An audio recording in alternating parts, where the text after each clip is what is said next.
नमस्कार दोस्तों। आज हम बात करेंगे आकर्षण के नियम के बारे में, यानी कि लॉ ऑफ अट्रैक्शन के बारे में।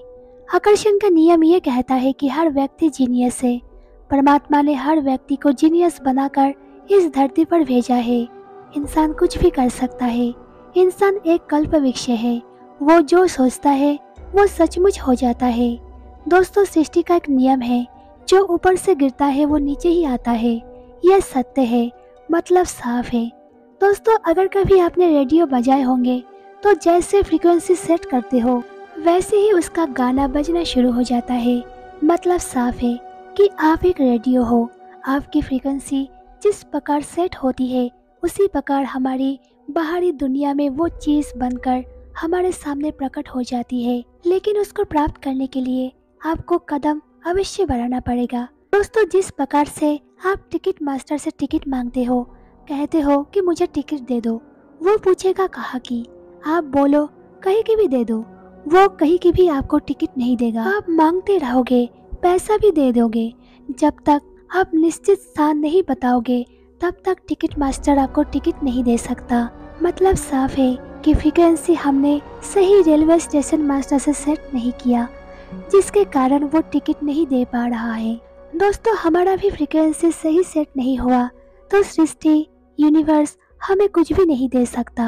आकर्षण का नियम कहता है कि जिस चीज़ की आपको ख्वाहिश है, जिस चीज़ को मांगते हो, जिस चीज़ का इच्छा है, जो चीज़ आप चाहते हो उसे दिल से चाहो, तो आकर्षण का नियम ये कहता है कि वो चीज़ आपके सामने प्रकट हो जाएगा कभी ना कभी।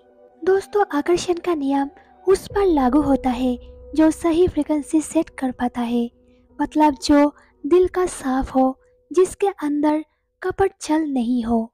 जो इच्छा करिया हो मन माही, हरि प्रसाद कछु दुर्लभ नाही। मतलब परमात्मा की तरफ से, प्रकृति की तरफ से कभी देर नहीं होती। हम सब के लिए प्रकृति और परमात्मा हमारा माता पिता है।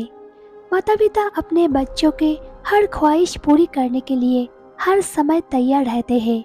लेकिन दोस्तों, बच्चों को मालूम होना चाहिए कि उसे सचमुच में क्या चाहिए। ऐसा नहीं है कि एक चीज़ मांगे और फिर उसमें बदलाव करके फिर दूसरी चीज़ मांगे, फिर उसमें बदलाव करके तीसरी चीज़ मांगे, फिर उसमें बदलाव कर दे। दोस्तों, अगर हम दिल से संकल्प के साथ कुछ चाह रहे हैं तो वो हमारे जीवन में अवश्य प्रकट हो जाएगा। आकर्षण का नियम ये कहता है, आकर्षण के नियम के अनुसार आप अपने जीवन के पॉजिटिव और नेगेटिव चीज़ों को अपने विचारों और कर्मों से अपनी ओर आकर्षित कर सकते हो। यह इस सिद्धांत पर आधारित है कि सब कुछ ऊर्जा से निर्मित होता है। इसीलिए जिस प्रकार की ऊर्जा आप बाहर छोड़ोगे वही आपके पास वापस लौटेगी। अगर आप ब्रह्मांड को अपने इच्छाएं बताने के लिए आकर्षण के नियम का इस्तेमाल करते हो, तब पॉजिटिव माइंडसेट का निर्माण करके शुरुआत करना चाहिए। उसके बाद अपने लक्ष्यों के लिए कर्म करिए और असफलताओं का सामना अच्छे एटीट्यूड के साथ करिए। दोस्तों, आप अपने जीवन में क्या चाहते हो उस पर फोकस करें, ना कि उस पर जो आपके पास नहीं है। अपनी टूटी हुई कार के बारे में मत सोचिए, उसकी जगह कल्पना करिए कि आप नई कार चला रहे हो। इससे फोकस उस पर आ जाता है जो आप अपने जीवन में लाना चाहते हो, बजाय इसके जिसे आप अपने जीवन से हटाना चाहते हो। इससे ब्रह्मांड को एक संकेत जाता है कि आप चाहते हो कि आपकी आशा अच्छी चीजों के लिए है।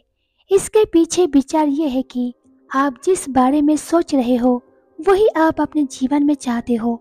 इसलिए अगर आप चाहते हो काश मेरे पास ऐसी कार होती जो बार बार ना बिगड़े, तब भी आप अपनी पुरानी कार पर ही फोकस कर रहे हो, नई पर नहीं। इसलिए हमेशा आपको पॉजिटिव बातें सोचना चाहिए, ना कि नेगेटिव, क्योंकि आप जो सोचोगे ब्रह्मांड आपके सामने वही प्रकट कर देगा। वीडियो देखने के लिए आप सबका बहुत बहुत धन्यवाद।